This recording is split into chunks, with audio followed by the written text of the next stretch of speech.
Imagine an ancient city that disappeared overnight, swallowed by the ocean without a trace. A city whispered about in sacred texts, dismissed as a legend for centuries. Could such a place ever have existed? And if it did, where did it go?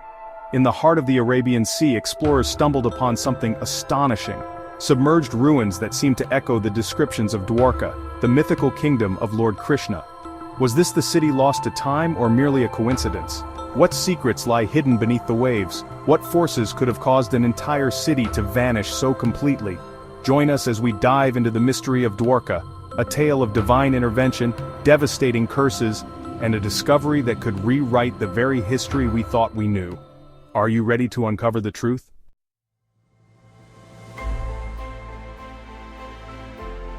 In 1983, a group of underwater archaeologists, led by the renowned Dr. S.R. Rao, set out on a groundbreaking mission off the coast of Gujarat, India. Their goal? To uncover evidence of an ancient city mentioned in India's sacred texts. As they dove into the depths of the Arabian Sea, their discovery sent shockwaves through the world. Beneath the waves lay the remnants of a sprawling city. They found stone structures, intricately carved pillars, and traces of what seemed to be roads. This wasn't just any city, it was a marvel of urban planning. High-tech carbon dating would later reveal that these ruins dated back over 5,000 years, potentially aligning with the Mahabharata period. According to the Mahabharata and the Bhagavata Purana, Dwarka was no ordinary city. It was described as a masterpiece of architecture, a city built with divine intervention. The story goes that Krishna, after enduring repeated attacks on Mathura by King Jarasan, decided to relocate his people to a safer place. With the help of Lord Vishwakarma, the divine architect, Krishna constructed Dwarka on land gifted by the sea god. This city was unlike anything ever seen before. It had golden palaces, vast gardens, sparkling ponds, and an intricate irrigation system. Dwarka was not just a city, it was a symbol of prosperity and safety.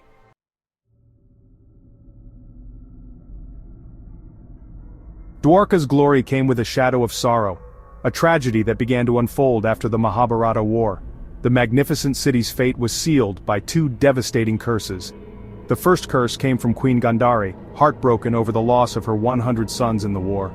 Overwhelmed with grief, she held Krishna responsible for the destruction of her family. Standing before him, her eyes filled with pain, she cursed, "Just as my family has been destroyed, so too shall yours. The great Yadav dynasty will destroy itself." Krishna, calm and accepting as always, bowed to her words, knowing that even he could not change destiny. The second curse came from a moment of disrespect. Krishna's son, Samb, along with his friends, played a cruel prank on a group of wise sages. Disguising Samb as a pregnant woman, they mockingly asked the sages, "O wise ones, what kind of child will she bear?" Insulted and angered by their behavior, the sages cursed them, saying that Samb would give birth to an iron pestle that would lead to the downfall of the Yadav dynasty. It wasn't long before the curse began to take effect. Samb indeed gave birth to an iron pestle. Alarmed by its ominous presence, King Ugrasen, Samb's grandfather, ordered the pestle to be ground into fine powder and thrown into the sea. But one small shard remained. A fish swallowed it, and in time the shard was made into the tip of an arrow by a hunter named Jara.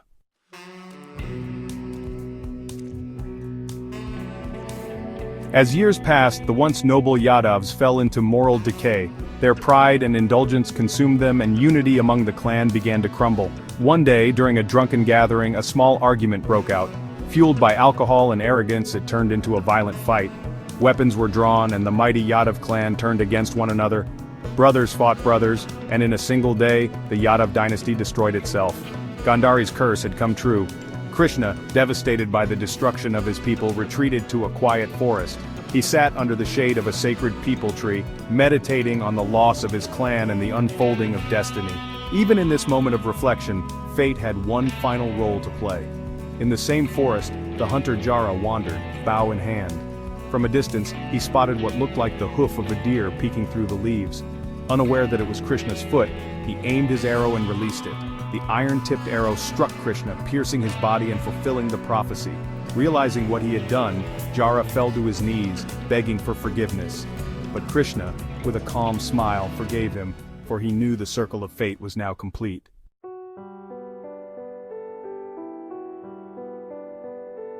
With Krishna's passing, Dwarka lost its divine protection. Soon after, the ocean began to rise, as though mourning the loss of its protector. Wave after wave swallowed the golden city until nothing was left. Dwarka, once a symbol of divine splendor, disappeared into the sea, leaving behind only legends of its grandeur and the tragedies that brought its end.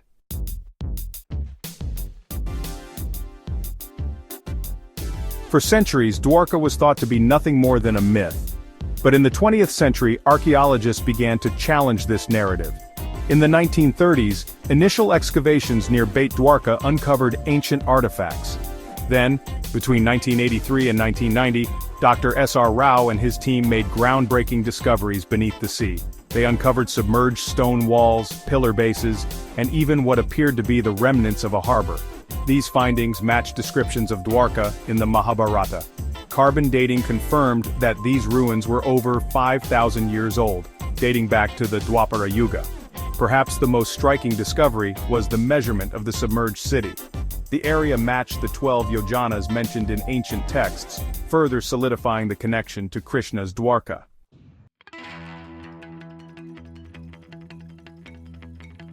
How could such a magnificent city vanish? Scientists believe rising sea levels could be one explanation. Geological studies suggest that tectonic shifts or a massive tsunami may have caused Dwarka to submerge rapidly. This aligns with the Mahabharata's account of waves engulfing the city in an instant.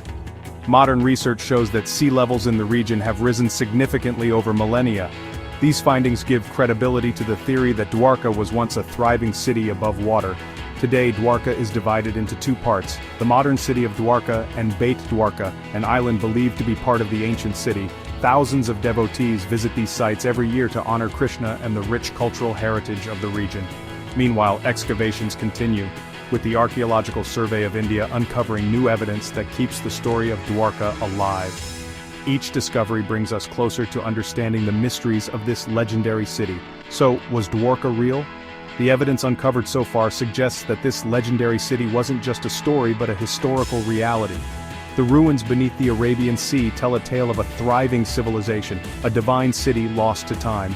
Dwarka's story reminds us that history and mythology are often intertwined, urging us to look beyond the surface to uncover hidden truths. As science and faith converge, the legend of Dwarka continues to inspire wonder and curiosity. If you enjoyed this journey into the depths of history and mythology, don't forget to like, share, and subscribe to our channel. Let us know in the comments what mysteries you'd like us to explore next. Until then, keep wondering, keep exploring.